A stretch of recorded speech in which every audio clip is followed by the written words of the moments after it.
Good afternoon. I'm Lisa Allen, the Director of Media Relations for the Maricopa County Sheriff's Office, here to introduce you to those who are going to be speaking today and presenting the initial findings of a 6-month-long investigation by the Sheriff's Cold Case Posse into the authenticity of the President's birth certificate and his subsequent eligibility to hold the office of President. Addressing you today will be Sheriff Joe Arpaio. The Sheriff will provide a brief synopsis of the investigation's initial findings. Following his opening remarks, Mike Zullo, lead investigator from the Cold Case Posse, will provide far more details on the findings and how investigators came to their conclusions so far. Dr. Jerome Corsi, is also here. He will detail his involvement in the investigation. Also present with us today, but not having any official presentation, is Mara Zabest. She's a computer specialist, author, and lecturer of document creation and publication. Denise O'Rourke is here. She's one of the Phoenix-based attorneys who worked alongside investigators during the course of the investigation. And Carl Seal, state representative from District 6, is here to briefly discuss his effort to reintroduce legislation pertaining to this particular matter. Once Dr. Corsi finishes his brief remarks, Sheriff Arpaio will conclude the press conference with his final thoughts on the matter. At this point, we will be open to questions. Most of the questions you need to know will be handled by Mike Zullo or Dr. Corsi. In the materials available to you today is a short introduction on all of those participating in today's press conference.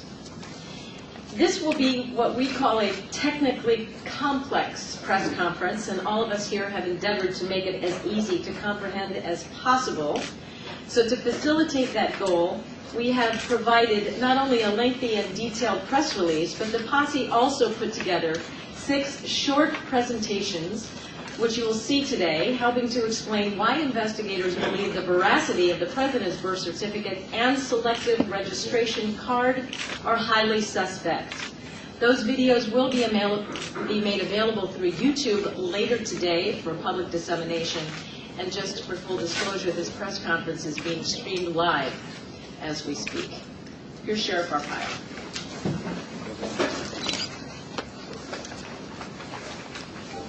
Good afternoon.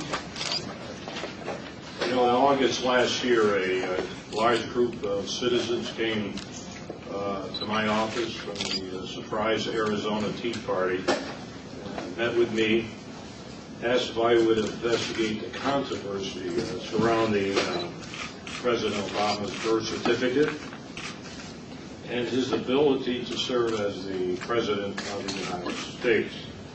This group expressed displeasure that no law enforcement agency in the country has ever gone on record indicating that they had either looked into this situation or were willing to do so. I decided to utilize my cold case posse volunteers to investigate the situation at no expense to the taxpayers. I repeat, no expense to the taxpayers. The cold case posse has received much criminal training and investigations from my office and agreed to take on the challenge. The posse reports directly to the office of the elected sheriff per the Arizona Constitution, consisting of former police officers, attorneys who worked side by side for 6 months investigating this matter. I asked them to conduct the investigation with no preconceived ideas. Call it like it is. The critics will say that this investigation is politics. So let me clear that up on one point. I felt that this investigation could clear the President Obama's name and put people's mind at ease. it would be beneficial to our country as a whole and to the citizens of Maricopa County, Arizona, who came to me saying they felt their concerns were being ignored. The investigation focuses on the electronic file, you'll see, that was presented as President Obama's long-form birth certificate to the American people and to citizens of Maricopa County by the White House in April of last year. The investigation then also led us to a closer examination of the President's Selected Service registration card. Upon close examination of the evidence, we are prepared today to say we believe probable cause exists, indicating that forgery and fraud may have been committed, not only in President Obama's long-form birth certificate, but more disturbing evidence suggests that another fraud may have been committed regarding his Selected Service registration card. At the very least, I can tell you this. Based on all of the evidence presented and investigated, I cannot, in good faith, report to you that these documents are authentic. My investigators believe that the long-form birth certificate was manufactured electronically and that it did not originate in a paper format as claimed by the White House. How we came to that conclusion will be presented to you by our lead investigator, Mike Zula.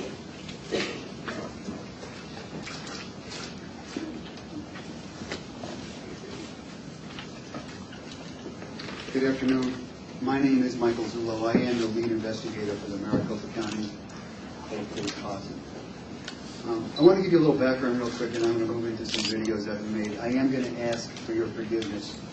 The videos we're going to show you today are drafts. The final copies failed to arrive this morning. We have some typos. Please excuse the spelling mistakes. Going back to what the sheriff had just informed you, when the sheriff commissioned the cold case posse to look into this matter, the sheriff advised that he had no prior knowledge of this information, didn't know whether or not an offense had been committed, didn't even know whether this was in his jurisdiction or not. Rather than using taxpayer dollars to go on a fishing expedition, the sheriff commissioned the posse. We put together a group of 5 individuals, 3 former police officers, all with criminal investigative experiences from other agencies, as well as being trained by the Maricopa County Sheriff's Office General Investigation Division. We also brought in 2 attorneys so we could get some solid legal input. Going forward, our methodology was to look at this document and validate this document. In other words, all we wanted to do was look at this information, reproduce what was in this document, and then move on. If we could reproduce it, there truly is no issue. Unfortunately, the evidence took us somewhere else. In order to take this complex problem and bring it down to a level that we all can understand it, I'm going to ask you to endure 6 short videos. The average duration is 1.5 minutes, with a conclusion video to be about 4 minutes. Clear difference between the authentic stamp shown on the right and this. Number 1 is what we need. Okay, right. Ready? Yeah, the number 1. Not that one.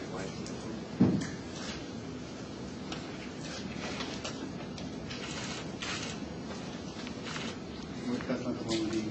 Yeah, I'm going back. While he's doing that, the 6th video is going to be a video highlighting Mr. Obama's Selective Service card. The Selective Service registration card had been a point of controversy. And during our investigation, this information kept surfacing, so we decided to take a look at that as well. That's going to be self-explanatory. As far as the birth certificate itself is concerned, the first video you are going to see is what this document should have looked like had it been a paper document to begin with. We do not believe this document that presented on April 27, 2011 by the White House ever existed in paper form. So if you just bear with me, we'll get that video going and we can move on from this. That's it. Scanned into a computer. What should President Obama's birth certificate have looked like after being scanned into a computer? In order to find out, we stripped away the document's green background, leaving only a black and white document. Next, the document was photocopied onto green basket weave safety paper. The document was then scanned into a computer and opened in Adobe Illustrator. Once inside Illustrator, the file is as it should be. It has one layer and one link. As the document is enlarged, we'll notice two more characteristics that confirm it was produced by scanning a paper document into a computer. First, the texture of the paper can be seen underneath the ink. Secondly, the image noise is consistent throughout the document as we scroll from top to bottom. So to recap, we have one layer, one link, and noise that is consistent throughout the document. So why didn't the birth certificate file released by President Obama behave the same way? Can the anomalies in President Obama's birth certificate be explained by the use of OCR software, or perhaps by the fact that the document was optimized prior to being released? We'll explore these possible explanations in a moment, but first we'll take a closer look at President Obama's birth certificate. What I want you to remember about that particular video is because the President's birth certificate released by the White House was an electronic document, we literally had the capability to go into that file and turn off the green safety paper background. Anybody that gets documents anywhere realizes that safety paper is supposed to be a source of comfort, that it is an official document. We had the ability to turn it off. We turned it off and we scanned the President's birth certificate onto a hard copy paper document, a safety paper document we actually laid his birth certificate on top of. Now what you're going to see is the differences between what we did and what the file from the White House actually contains. We've already seen what is supposed to happen when a paper document is scanned into a computer and opened in Adobe Illustrator. Now let's use Illustrator to open the PDF file of Obama's long-form birth certificate that was posted on whitehouse.gov on April 27, 2011. At first glance, the document appears to have only one layer. However, a quick glance at the links palette indicates that there are many layers. 9 layers to be exact. As we turn each layer on and off, note the information each contains.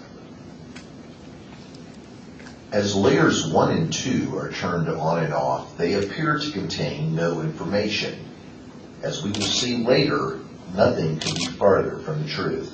Keep your eyes on box 20, 22, and the date stamp at the bottom of the page as we click layers 4, 5, and 6 on and off. Layer 7 contains the state registrar's stamp, layer 8 most of the type, and layer 9 the green safety paper background. Perhaps most troubling is the way the date stamp and the state registrar's stamp at the bottom of the page can be moved around the page in their entirety once they've been selected. This immediately caught the attention of Maricopa County Sheriff's investigators. You'll recall that when a paper document is scanned into a computer, we typically see an even level of noise throughout the document. So, does the PDF file released by the White House pass this test? No, it does not. As you can see as we scroll down the document, Noise is not evenly distributed as it should be. Those who have attempted to defend the document's authenticity have relied primarily on two theories. One, that the document may have had optical character recognition software applied to it, or that because the document was optimized before being released to the general public, these anomalies are expected. As you will see, both theories are easily debunked. As you can see in this video, we scanned in a controlled document, the way a document would happen. If you just simply scan it into a computer, put it into a PDF file, and wanted to upload it onto the internet for viewing.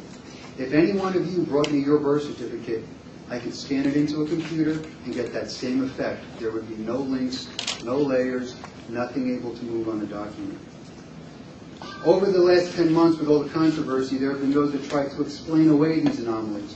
And they tried to explain them away by offering up excuses of OCR software or optimization.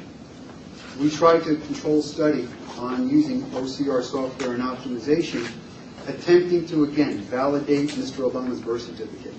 These were our results.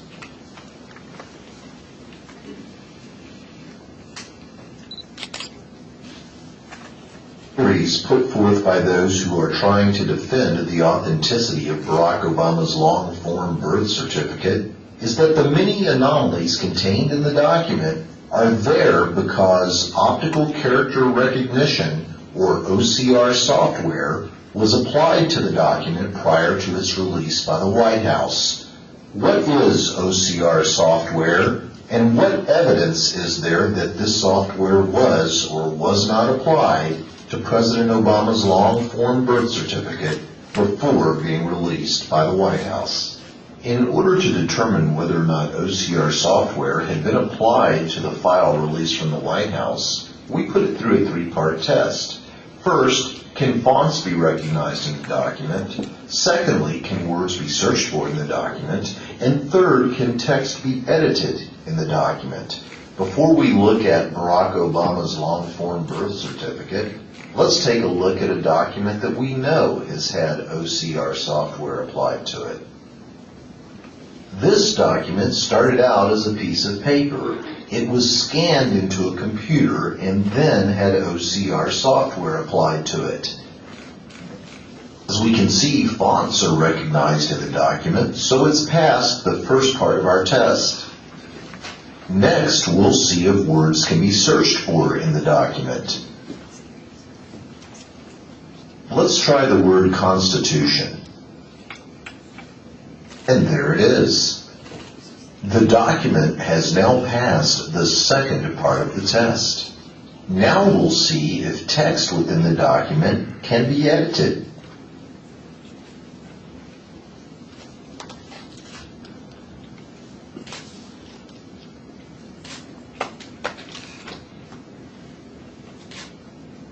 Indeed, it can. The document has passed all three parts of our test. We can state with 100% certainty this document did have OCR software applied.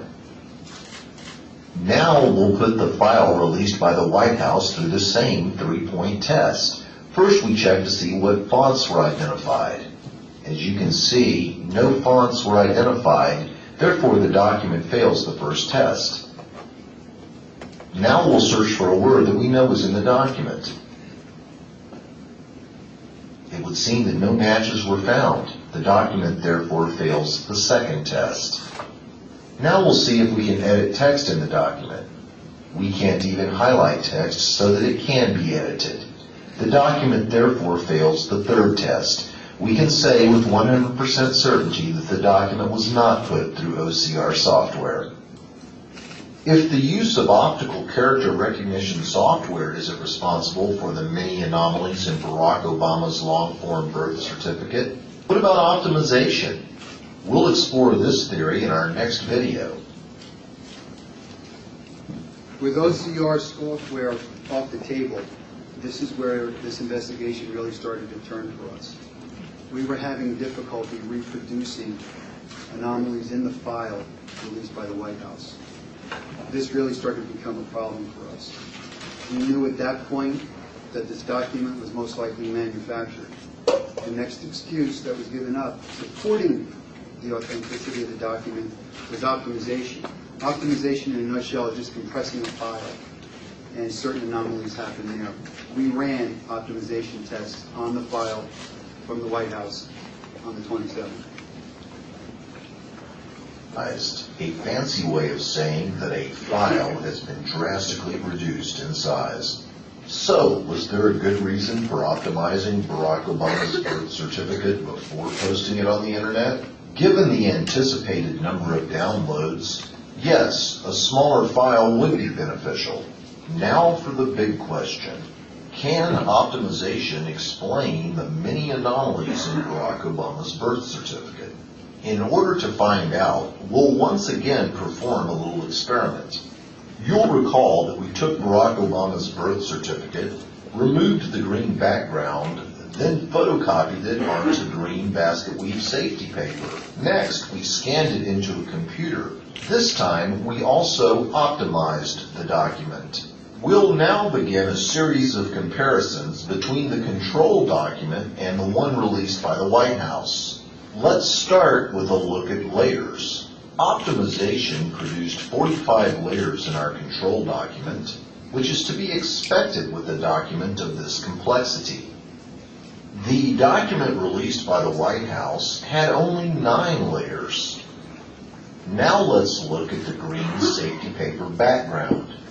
As we look at this sped up version of layers in our control document being turned on, you'll note that the green background layer is divided over many, many layers. This is to be expected as a result of the optimization process. The birth certificate released by the White House has 100% of the green background on the 9th and final layer. As you have seen by looking at the control document, this is not an expected result of optimization and implies strongly that the green background layer was created on a computer and inserted behind the other layers as the last step in the computerized document creation process. And now we'll look at the registrar's stamp and the date stamp. The date and the registrar's stamp are contained in part on layer 1. I'll lift layer 1 off of the document so you can see. There you go. Part of the date stamp, part of the registrar's stamp. Now the date stamp is also contained in part on layer 7 and on layer 27. The registrar's stamp, in addition to being contained on layer 1, is also contained on layer 6. Note that both stamps took some of the green background with them. Suffice it to say that the date stamp and the registrar's stamp in a document that has been optimized cannot be moved around the document in one piece at will.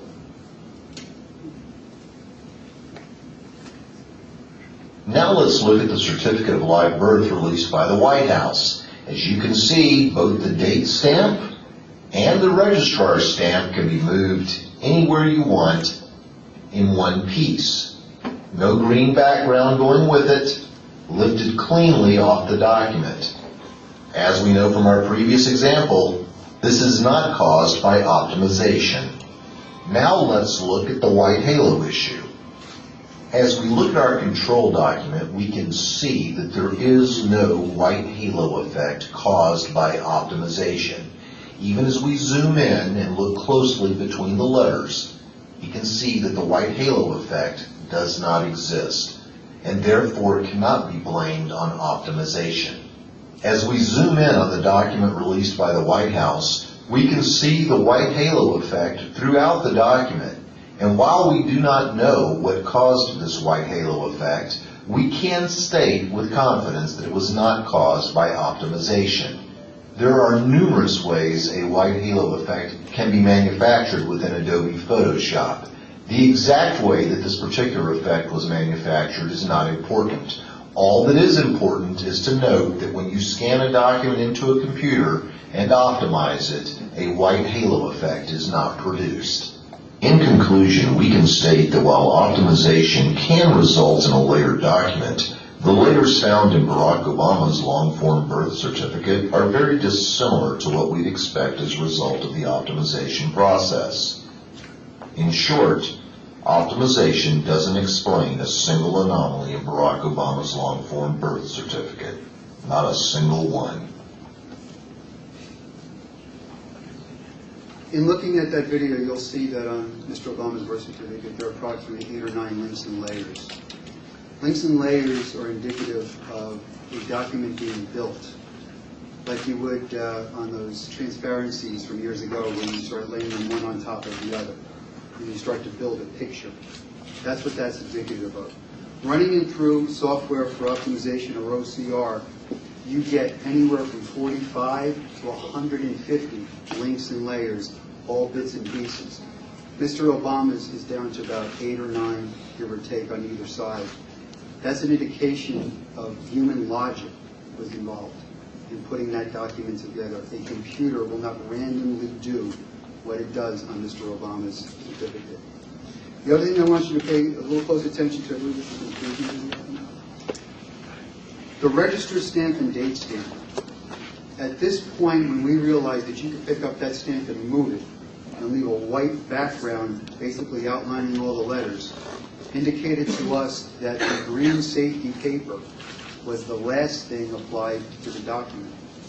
In order to get that effect, the green safety paper would have had to have been applied by a computer. In other words, taking a little swatch and replicating it all over the document.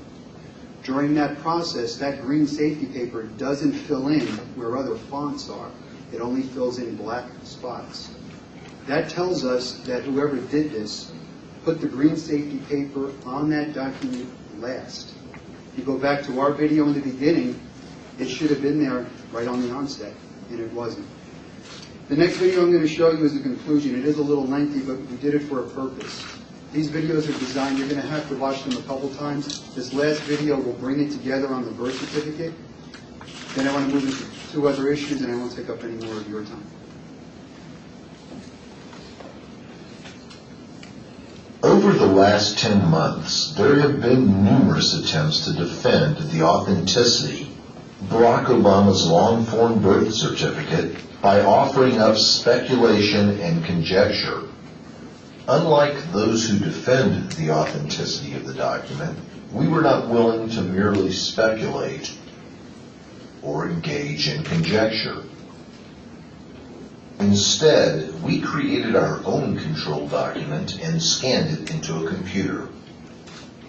Many have falsely claimed that optical character recognition software was applied to Barack Obama's long-form birth certificate in an attempt to explain away the document's many problems.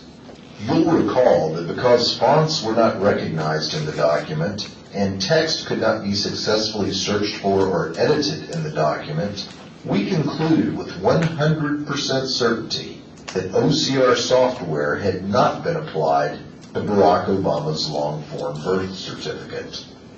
Now we'll apply optical character recognition software to Barack Obama's long-form birth certificate. Once we're done, we'll apply the same 3-point test to Barack Obama's birth certificate. This time, we should see drastically different results.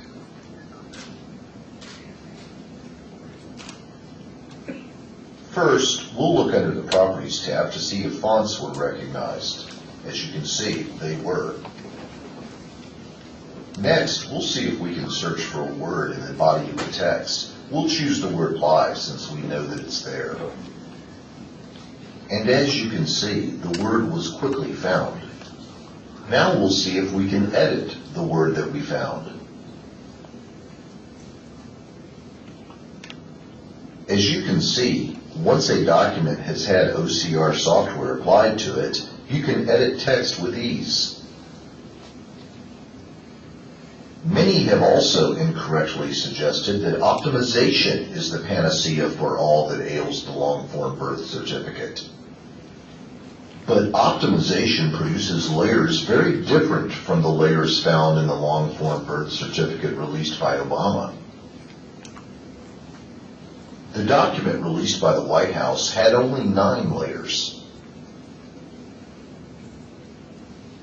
Our control document had 45 layers after being optimized. All attempts to replicate the layering effect through optimization on the long-form birth certificate or a document of similar complexity have resulted in considerably more than 9 layers. In instances where a low number of layers has been produced, the documents being optimized have typically been rather simple in nature, as when author John Woodman used a page from Little Red Riding Hood.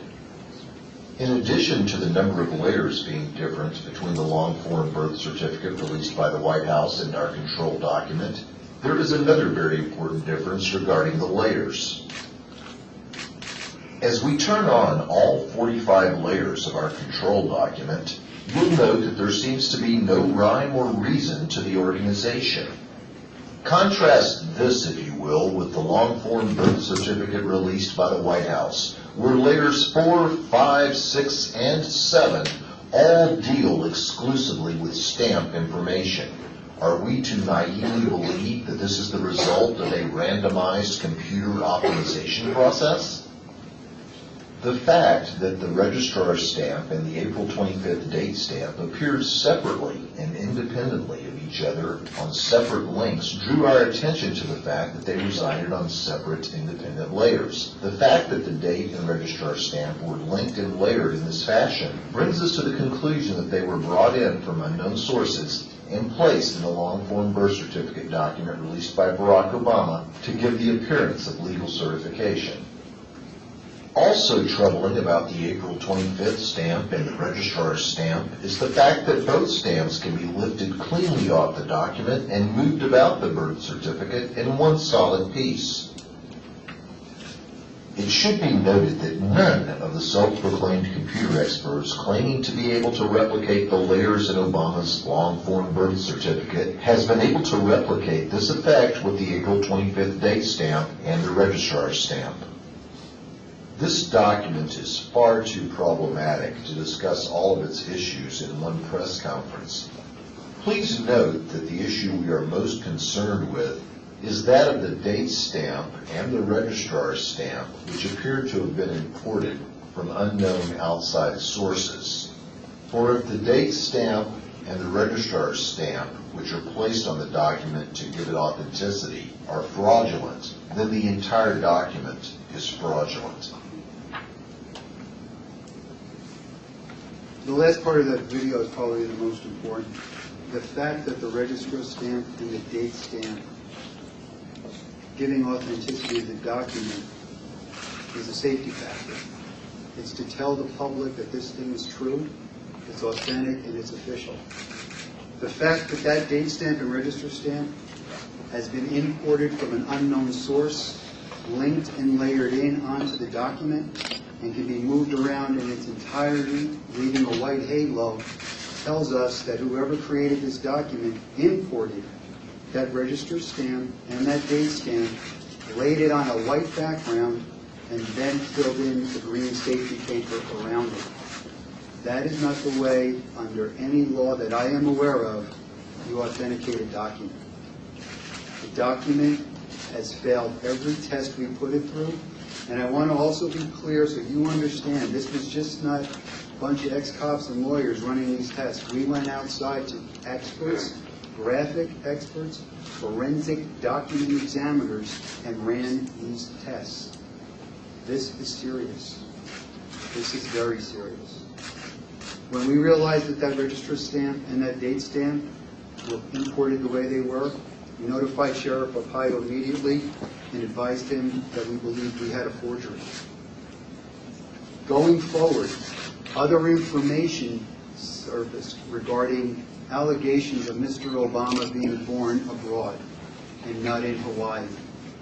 Without having this document to rely on, we were now forced to look into some other issues. There was speculation that he was been born in Kenya. That's been out there forever. We tried to determine, is there a way for us to find out if that's true? We all know that every document surrounding Mr. Obama's birth is basically sealed or doesn't exist, or we're told something about it. We took an unusual step. We knew back in 1960-61, any flight coming in from overseas to Hawaii would have been, I believe, Pan Am or TWA. And we tried to see if there was an opportunity for us to get passenger manifests. There wasn't, obviously. They don't exist any longer. We reached out to the National Archives and asked them the same question. The National Archives responded and informed us that they didn't have manifests, but what they actually did have was microfilm copies of INS records depicting of every individual coming into the country from overseas. We asked them to copy those records from microfilm onto viewable microfilm rolls for us. They did. I believe we asked for a 10-year span of time, 685 rolls or something to that effect. We asked Mr. Corsi, because he's local in that area, to go down and view those for us. Mr. Corsi went in looking for the month of August 1961. That is the birth date of the president. Not the exact birth date, that is his birth month. Mr. Corsi was examining those records. When he got to August 1st, through the day of August 7th, those records disappeared from the microfilm. And they picked up on August 9th, and then August 8th, and then continued on. We petitioned the archives and asked them why this occurred, if they had any reason, an explanation. To date, they do not. What does that translate to us? We don't know if Stanley Ann Dunham or Mr. Obama as an infant was on an airplane coming into the country. We don't know if he was, we don't know if he isn't, and we cannot make that determination. As a result, we still have to entertain information now that he was possibly born abroad. Another issue surfaced, and that would be Mr. Obama's Selective Service registration card. There have been months and months of debate over the Selective Service card. We had to take a look at the Selective Service card. And what you'll see on one of those diagrams there, you see a blow-up of the Selective Service card. What I'm going to do is I'm going to play this short video to show you what we did and how we came to our determination. I'll expound on it a little bit, and then we'll move forward.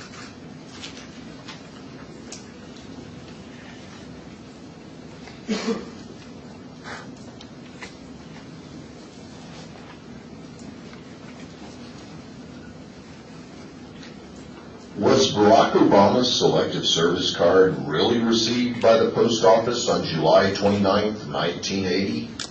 What exactly is the concern with Barack Obama's Selective Service registration? We reviewed multiple Selective Service registration cards. These are just 4 examples. Notice the date stamps on all 4 contain 4 digits for the year-decade marking. This is a copy of the date stamp from Barack Obama's original Selective Service registration card that was made available for public review. These photographs illustrate a standard pica stamp that was used during the 1980s era. The photograph on the upper right shows the pica stamp compartments and stamps that needed to be changed out daily, monthly, and yearly. The picture on the bottom right is an example of a loaded pica stamp. These 5 examples are the expected results from the pica stamp used by the United States Post Office.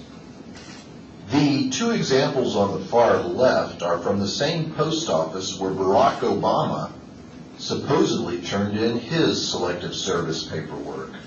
Per the United States Post Office, it is policy to use a stamp that contains 4 digits for the year. The stamp below is Mr. Barack Obama's, and it contains only 2 digits for the year. Why? This photograph shows a pica 2008 year stamp and a pica 80 stamp. Since there are no 1980 pica year stamps available, the 2008 was cut between the 2 zeros and inverted. This inverted cut stamp creates a similar effect, which closely resembles the one seen in Barack Obama's Selective Service registration card. This illustration shows what the 2008 pica stamp looks like when cut in half and then inverted. In conclusion, as you can see by looking at the side-by-side comparison below, there is a clear difference between the authentic stamp shown on the right and Mr. Barack Obama's on the left.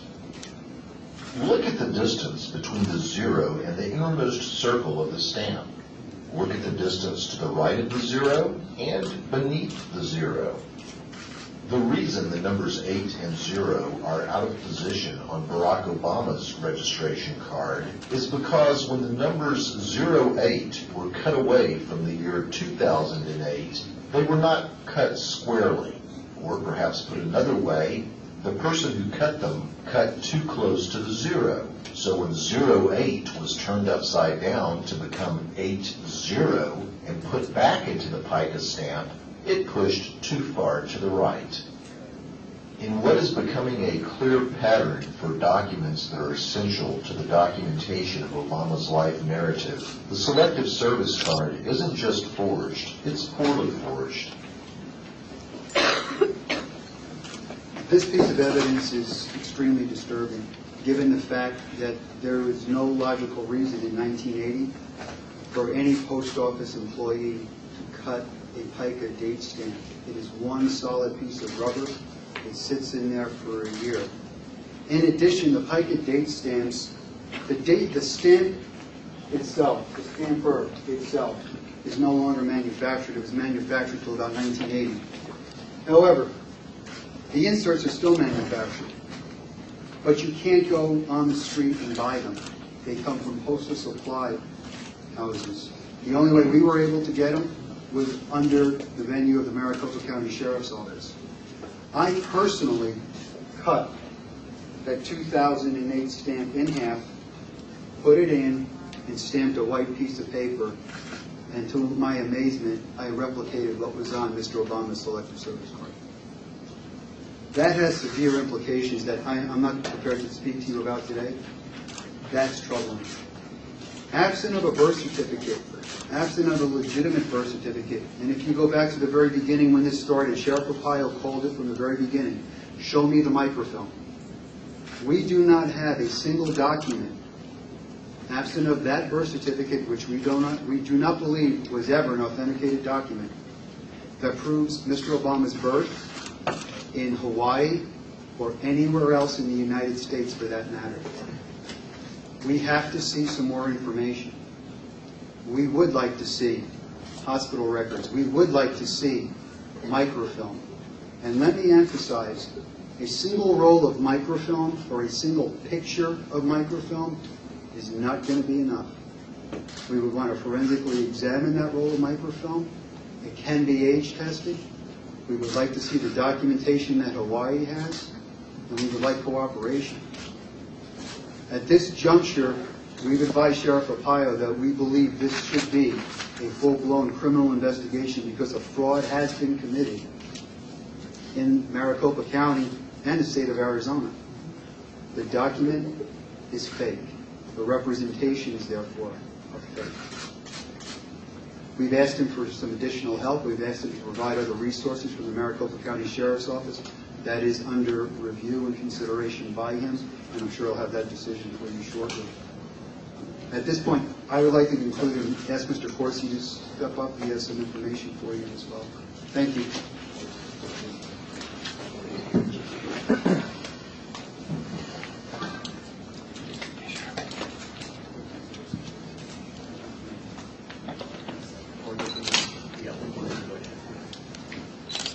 Mr. Corsi just reminded me of another development. It happened quite recently, and I do want you all to be aware it's going to be in your press release.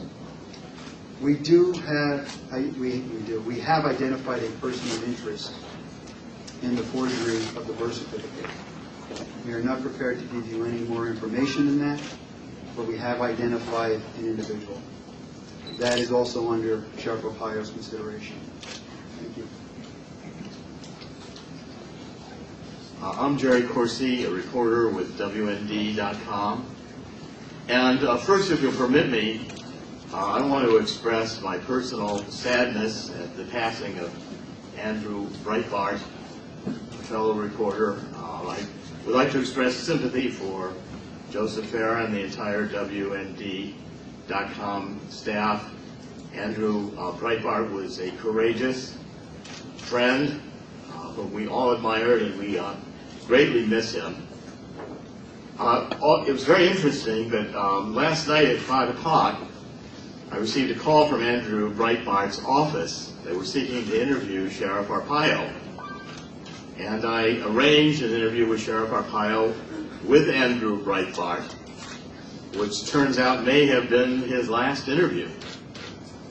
And of course, I was honored to be able to do that. It'll be a treasured memory. Sheriff Arpaio gave an early interview and discussion of what we're talking about today to Andrew Breitbart because of the deep respect we have for him. My remarks are going to be short. I want to give you some of the background. I was invited in August last year with the Surprise Arizona Tea Party to give a presentation. The Surprise Tea Party had prepared a petition. Some 250 signatures were obtained to go to see Sheriff Arpaio to ask him to undertake the investigation. I came with the Tea Party members to a meeting in Sheriff Arpaio's office. The sheriff told us that he would consider the request, and a few weeks later he constituted the cold case posse with the authority to begin the investigation. In October, as the investigation began, I came to Maricopa County and spent a weekend, 18 hours, sharing information. I brought all of the research I had accumulated on the issues of Barack Obama's birth certificate and eligibility to be president.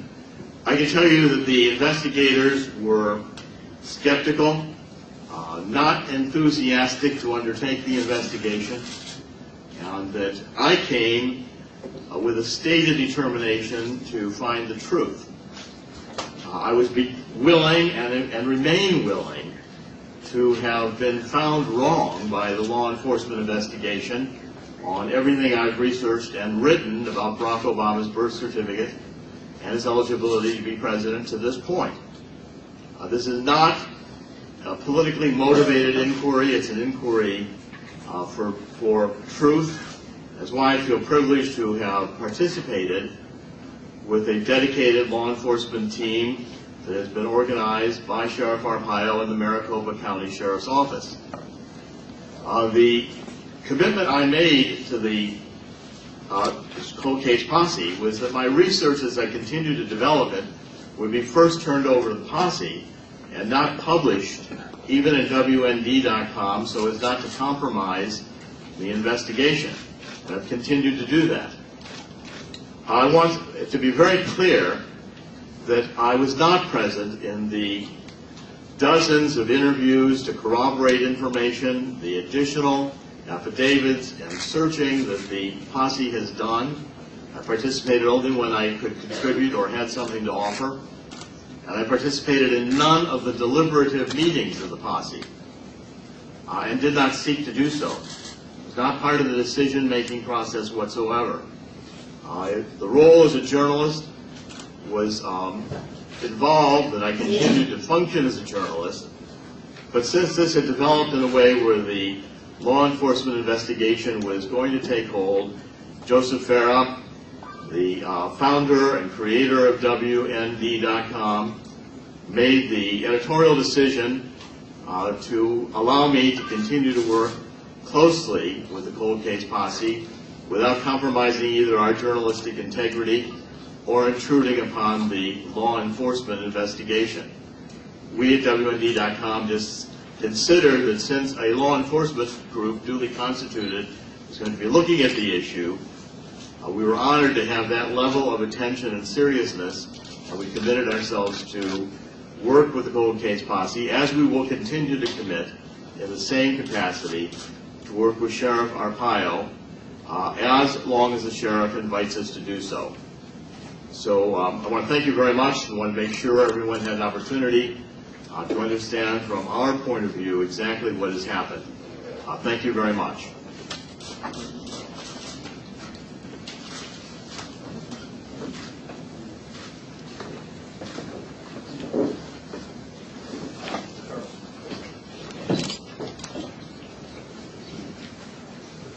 going to have some closing remarks, but first, State Representative Charles Seal has he has to get back on the floor. He's got work to do in the state legislature, but he may want to say a few words.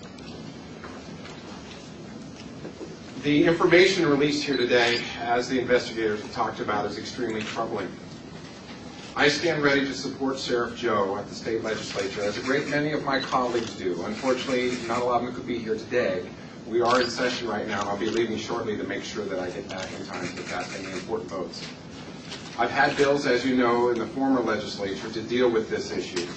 I do have a bill pending to deal with this issue, and I trust, in light of this new information, as it becomes greater and greatly expanded publicly, that it will give new life and new support to the bill I have presented before the legislature currently, which will help not only address some of these concerns in front of us, but future concerns, to make sure that in the future we maintain the integrity of our ballot and make sure that any candidate seeking public office meets the criteria that the office they seek, and give the power to government to enforce our Constitution.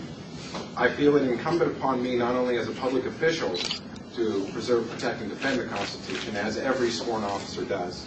I once again commend Sheriff Joe for taking the courage, as he usually does, on tough issues, to do the right thing. And I trust, Sheriff Joe, that many of my colleagues will soon join publicly in that, and many of them, I'm sure, will be willing to answer questions from the media. So with that, I do need to depart. I would normally stand ready to answer questions of the media after this. However, I do need to get back to the legislature. So should you wish to contact my office, I'll be happy to comment on this subject. Thank you again, Sheriff Joe. Yes, my office number is 602-926-3018. Thank you very much. God bless America. Thank you. I want to make a couple of closing remarks, if that's possible. You saw the information that was presented. We have a lot of media here. I'm sure some already has, hate to say that, inferred that this investigation is pointless, silly, trite. I hope that maybe you have a change of opinion. I'm talking to the media. If these documents are forged, and we believe as a result of the investigation that there is enough probable cause to say they are, then a crime has been committed. I am not accusing the President of the United States of any crime. We have to further this investigation to determine who, where, when, and why these documents were, we feel, forged. My challenge is where to take these findings. I'm an ex-federal guy, 30 years as a top federal law enforcement official. I know a little about the federal government. What other governmental entities have jurisdiction over this matter? I'm a little concerned with that. I'm considering asking the Hawaii authorities to look into this, but as my investigators and I feel, will they really do it? Will they do an independent investigation? Fair, honest, professional. I don't know. So where do I go next? Well, we have a United States Congress. Do I ask for a congressional investigation, bipartisan? We'll have to decide where to go. These are two alleged crimes, forgery and fraud. I those responsible, whoever they are, should be brought to justice. I don't care who they are. If I'm being criticized for enforcing the law, felonies, there's something wrong. So the president's name is out there, his birth certificate is out there. I want to find out if there is any forgery or fraud. That's my job, and we're going to pursue it. If nothing else comes out of this investigation today, if it all fails, or in the future, what we have learned, I think all of us has really learned something over this.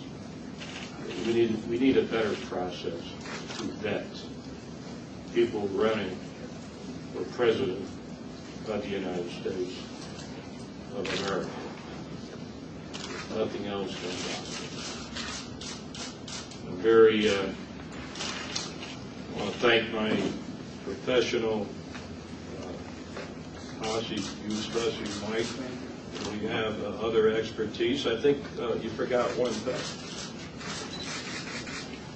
We have sworn affidavits from many, many people all over the world on this matter. We're just not picking stuff out of the sky that people have been reading over and over again. This investigation is not over. So we're going to continue to do our job. I will continue as the elected sheriff of Maricopa County to do our job and see where it takes us.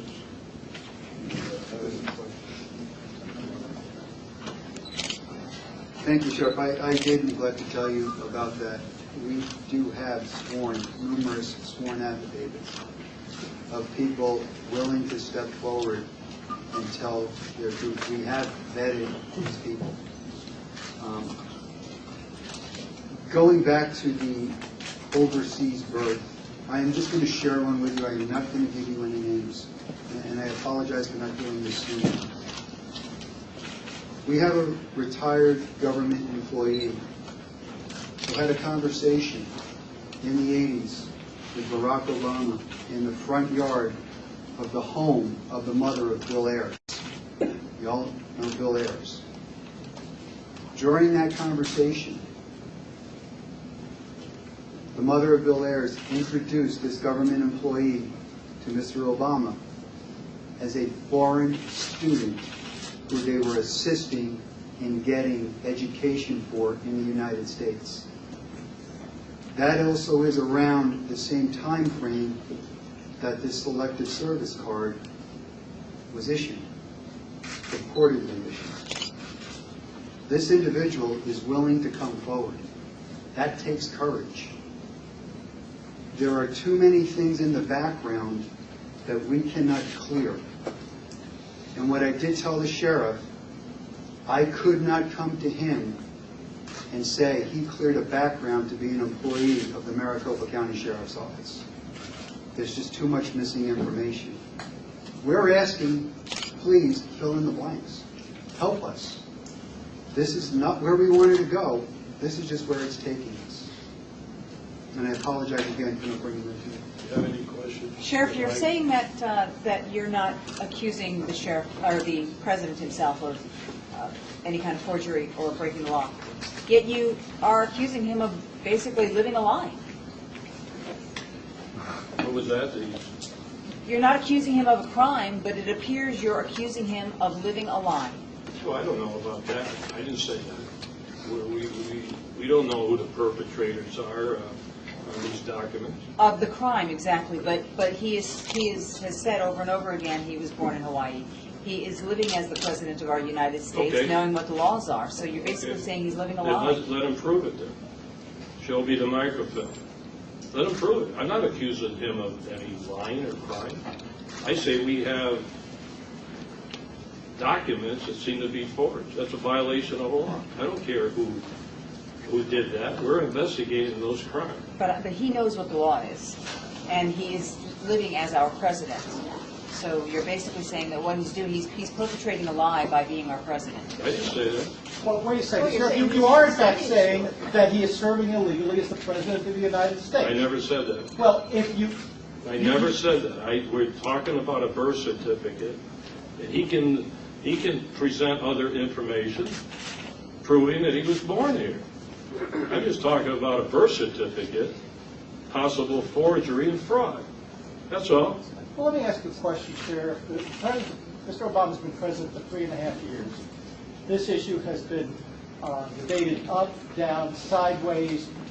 Documents have been out there.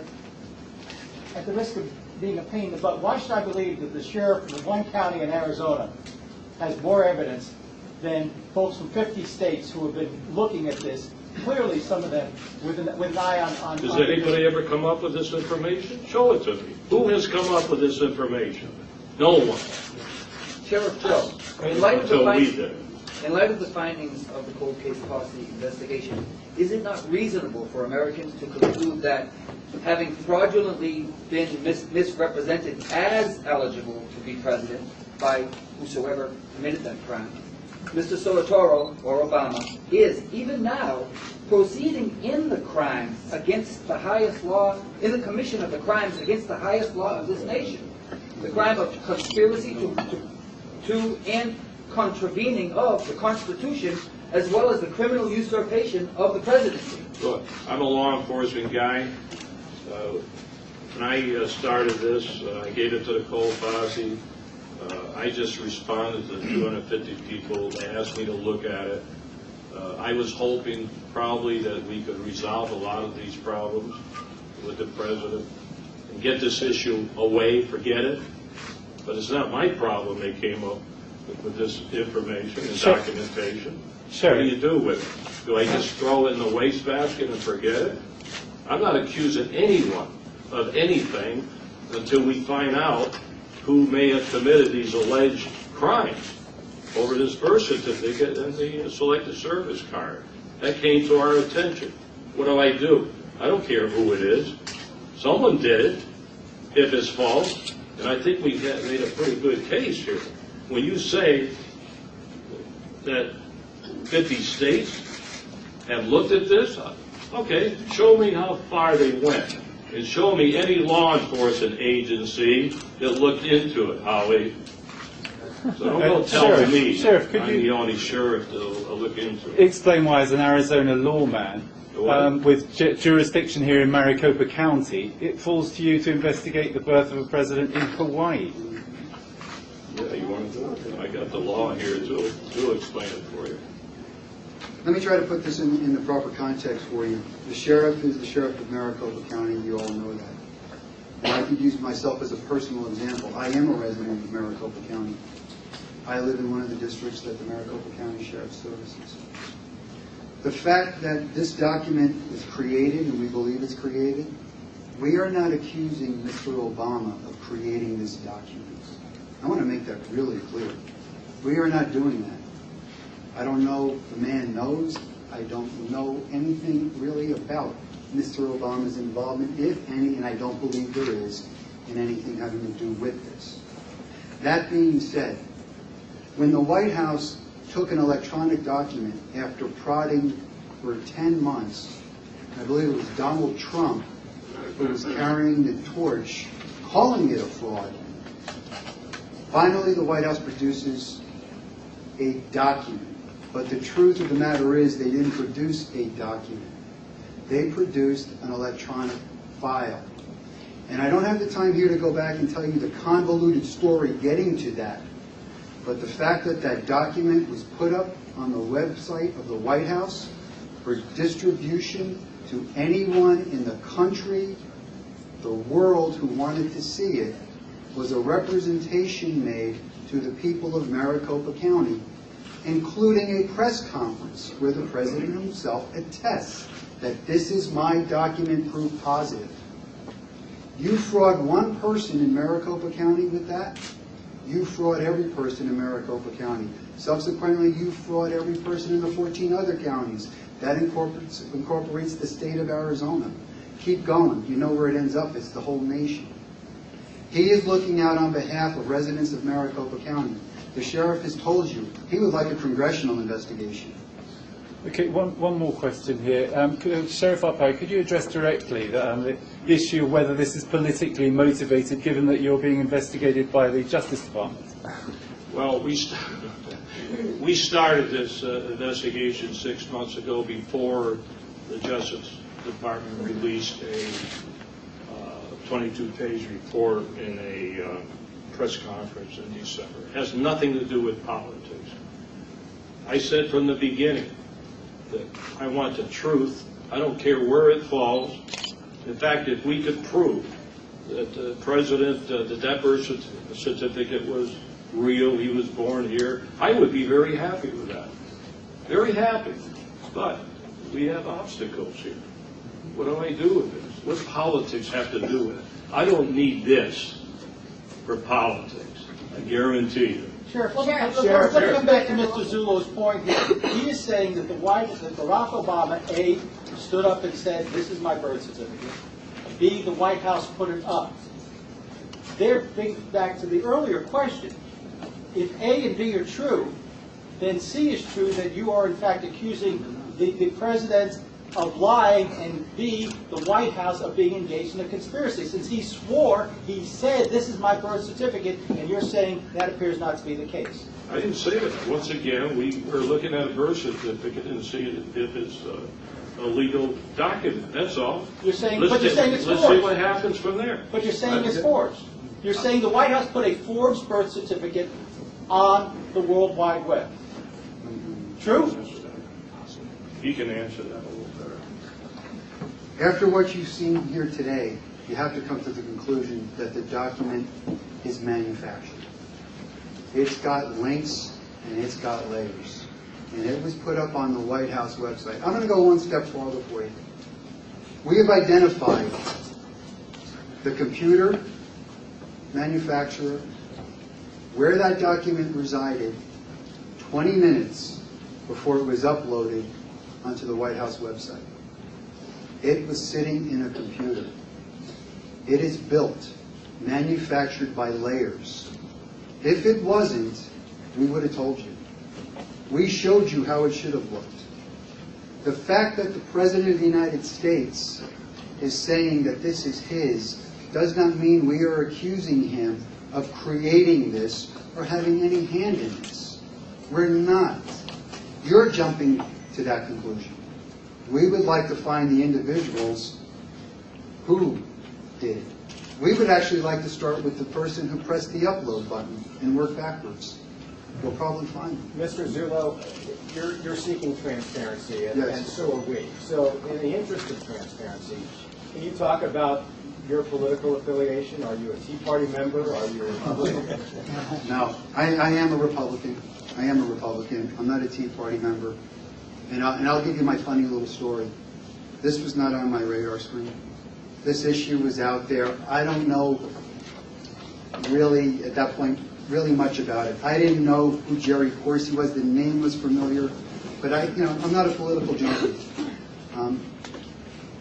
It'll be a little comical. I was literally sitting in front of my computer eating a bowl of Cheerios when I was asked to come down and see the sheriff. This was not on my radar screen. I was the one who led this investigation trying to validate the document. Attorney O'Rourke is in the audience and she could testify to that.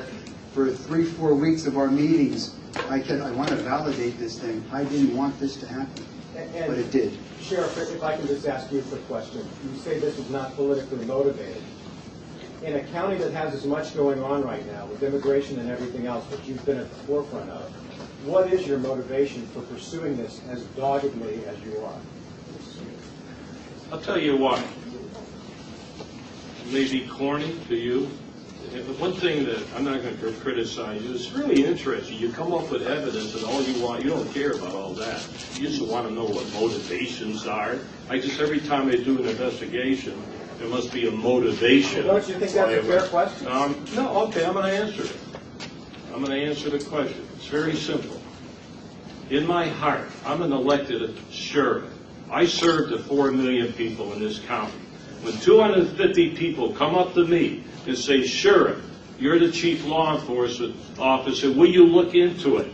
I'm not going to throw it in the wastebasket and forget it. So I did look into it, but so you can't criticize me and say, Sheriff, you're spending all the taxpayers' money. What did I do? I gave it to my volunteer posse. It didn't cost 1 penny for what they had come up with.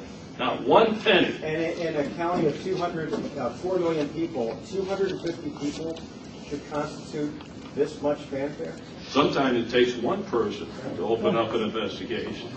Sheriff, Excuse me, your office has been accused of mishandling hundreds of sex crimes and overlooking other investigations. Why prioritize this for the cold case posse? I didn't prioritize anything. They're free. What else are you working on? Hold on. What's that? You're talking about something that occurred 5 years ago that we took care of, and you keep bringing that up.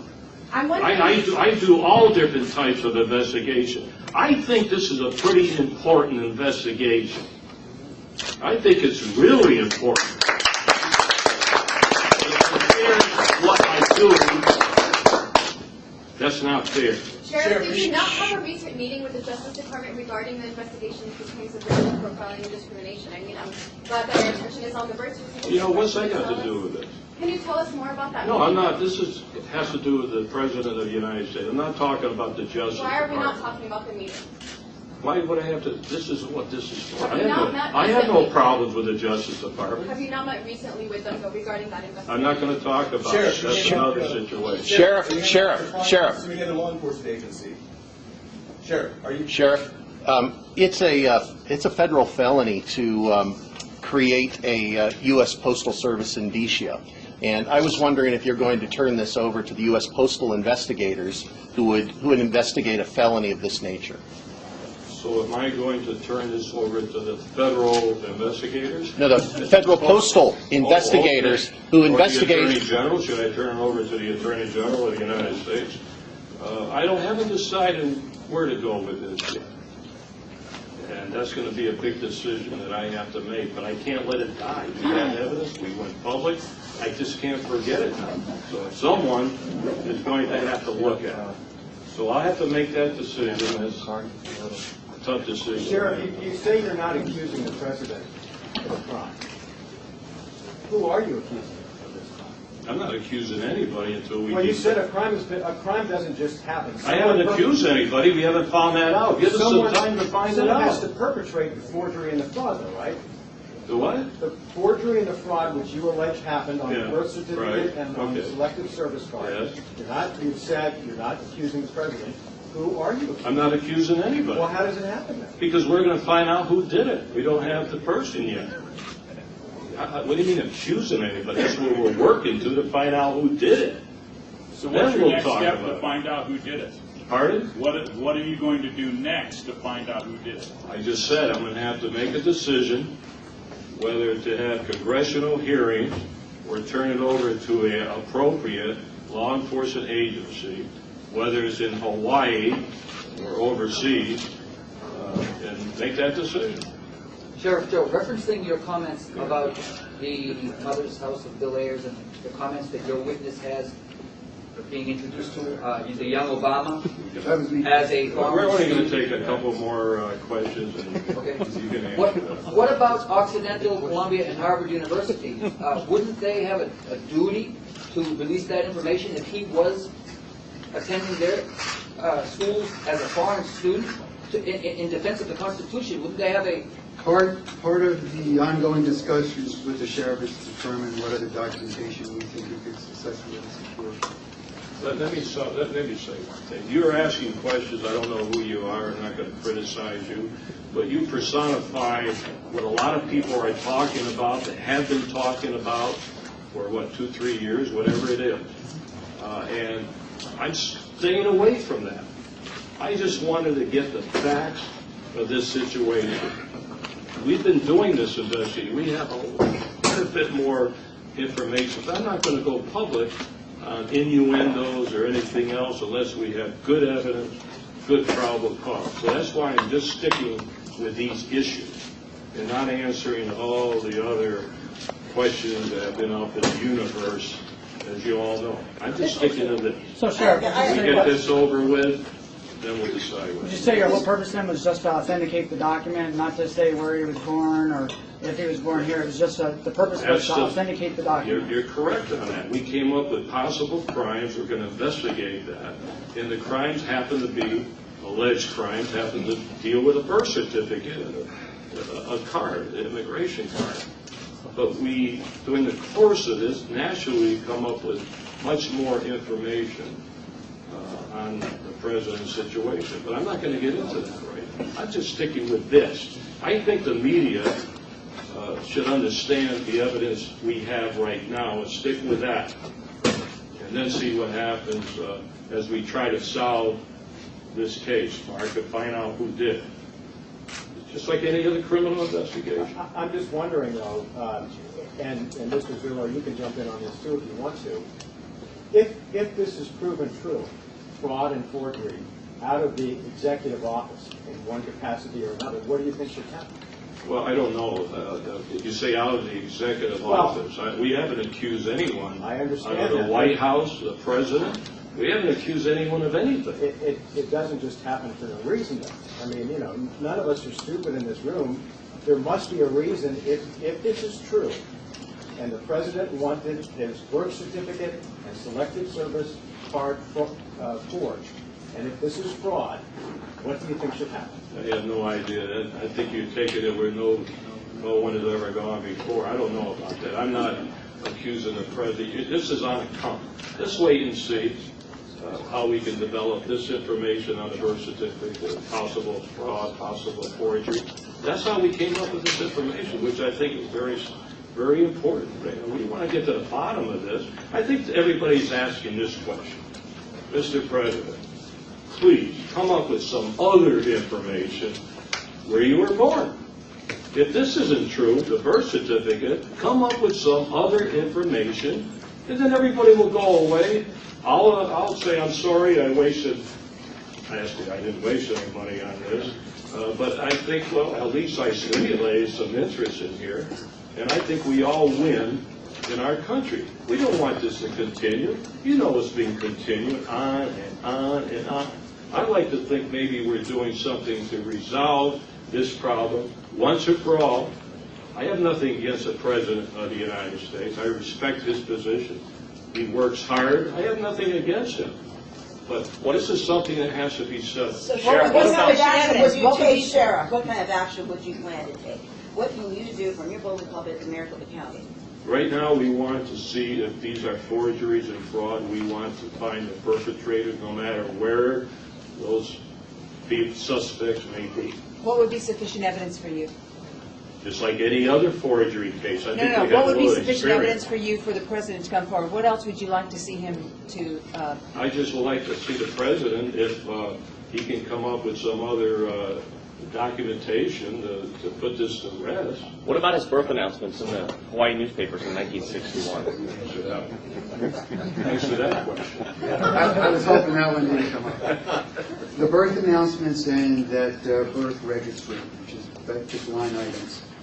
We have not information, we have evidence. And we can prove beyond a doubt that not only are foreign births registered in those birth announcements and the line item registrations, we also know and have let me correct myself, we also have documented evidence of 2 adopted individuals that were breathing 3 years prior were listed as newborn infants. It's not creditable because it doesn't tell us anything. We know a birth took place, and maybe a little homework to clear it up. I was actually talking about the newspapers, is what I was talking about. That's the newspapers. Okay. The way that happens, it happens with the newspapers. There's no distinction as to where someone was born. There's no distinction if they were adopted. They're just listed. It's not creditable information. In 2000, the Inspector General issued a report about the rampant problem of birth certificate fraud.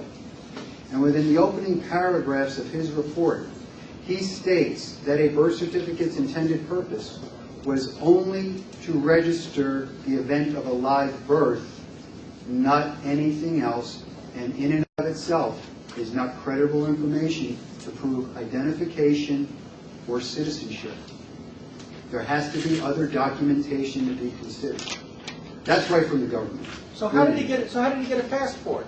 You know, I mean, somebody had to have some documents to give the man a passport. I'm assuming he has one since he's traveling. Sir, our investigation is still ongoing, and that's a great question. I just cannot answer it here for you today. And what about the fact that his mother is American?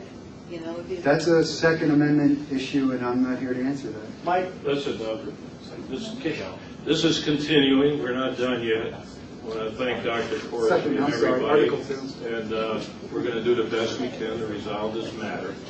It's not over, and I appreciate you coming. I hope you look at the proof or look at the documents, stick with that, not all this other politics and everything else. Stick with what we said today, and you make your own judgment as to whether it's credible or not. Mike, can you spell your name for us? Thank you all for coming.